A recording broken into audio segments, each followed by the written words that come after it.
Signature de deux accords entre la Syrie et l'OIAC sur le statut juridique de la mission commune pour l'élimination des armes chimiques en Syrie.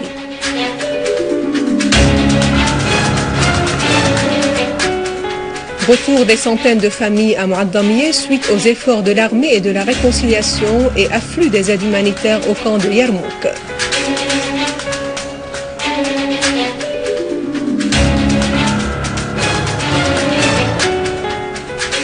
En Irak, des dizaines de tués et de blessés dans une série d'explosions terroristes.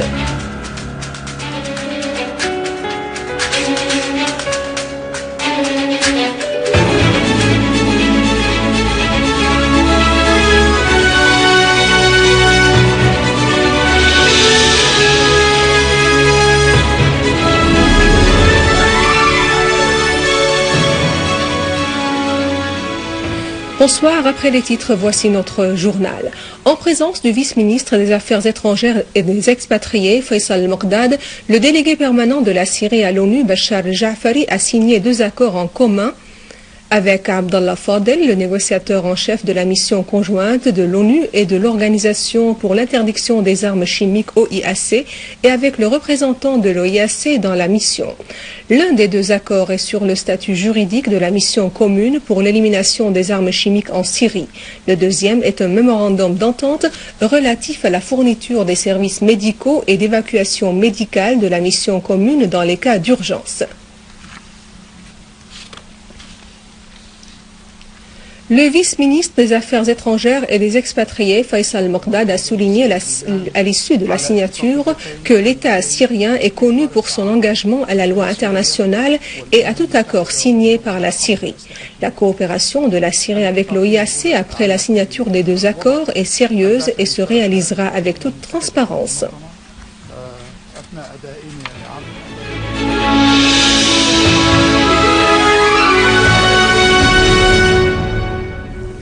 Des centaines de familles des habitants de Mouaddamiyeh Cham regagnent leur domicile suite aux réconciliations nationales qui atteignent dorénavant plusieurs régions syriennes. Le coordinateur général des réconciliations populaires, Hassan Randour, a indiqué que les habitants de Mouaddamiyeh regagnent leur maison pour le 4e jour consécutif après avoir dû les évacuer en raison des actes de violence commis par les groupes terroristes armés. Randour a fait état d'un plan pour le retour de 40 000 personnes à Mouaddamiyeh pendant les semaines prochaines dans le cadre de l'initiative baptisée le retour des régions au sein de la patrie. Il a évoqué la coordination avec les services spécialisés ainsi que les efforts déployés par l'armée arabe syrienne pour faciliter le retour des citoyens. L'accès des aides humanitaires dans le camp de Yarmouk à Damas se déroule depuis une semaine où plus de 4 300 paniers de nourriture ont été distribués alors que 2 500 personnes classées sous cas humanitaire ont été évacuées accompagnées de leurs parents en plus des étudiants des universités. Le superviseur de la campagne de secours du peuple palestinien dans le camp de Yarmouk, Abou Kifah Razi, a affirmé que le gouvernement syrien et les 14 factions palestiniennes œuvrent en vue d'alléger la souffrance des habitants assiégés par les groupes armés et ce jusqu'au retour de la sécurité et de l'activité des institutions de l'État dans le camp comme avant. À son tour, le responsable des services médicaux du Front populaire pour la libération de la Palestine, commandement général, a fait noter que le Front qui supervise les opérations de secours œuvre en collaboration avec le gouvernement syrien et le Croissant Rouge arabe syrien et palestinien en vue d'évacuer les malades et les personnes âgées et de présenter les services médicaux et les hôpitaux ou dans les centres provisoires d'hébergement.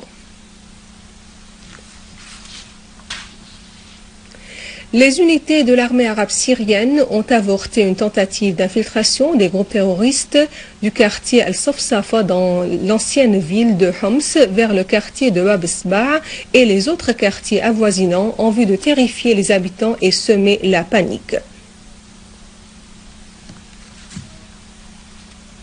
À Daraa, le service de communication et d'Internet a été rétabli dans la ville après les travaux de réparation dans les centres des câbles de la ville de Cheikh Meskin.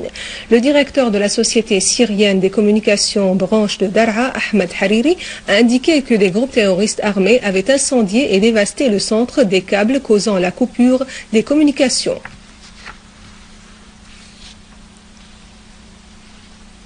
Des unités de l'armée arabe syrienne ont éliminé des repères et des rassemblements des terroristes près du pont Al-Haïssa, à l'est du village de Mourk, dans la campagne nord de Hama, et détruit leurs bateaux chargés d'armes et de munitions.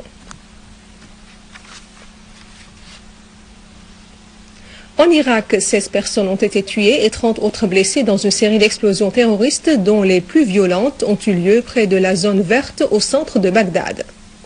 La première explosion a visé l'entrée du ministère des Affaires étrangères à 2 voitures piégées, faisant au moins 7 morts et 15 blessés.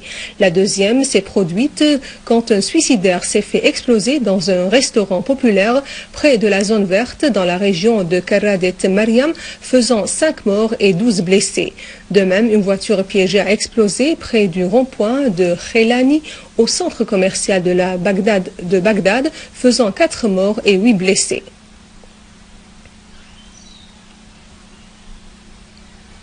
Et avant de clore ce journal, voici un rappel des principaux titres.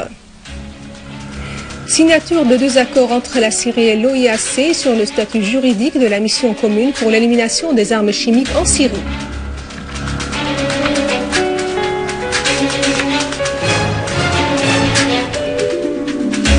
Retour des centaines de familles à Muaddamieh suite aux efforts de l'armée et de la réconciliation et afflux des aides humanitaires au camp de Yarmouk.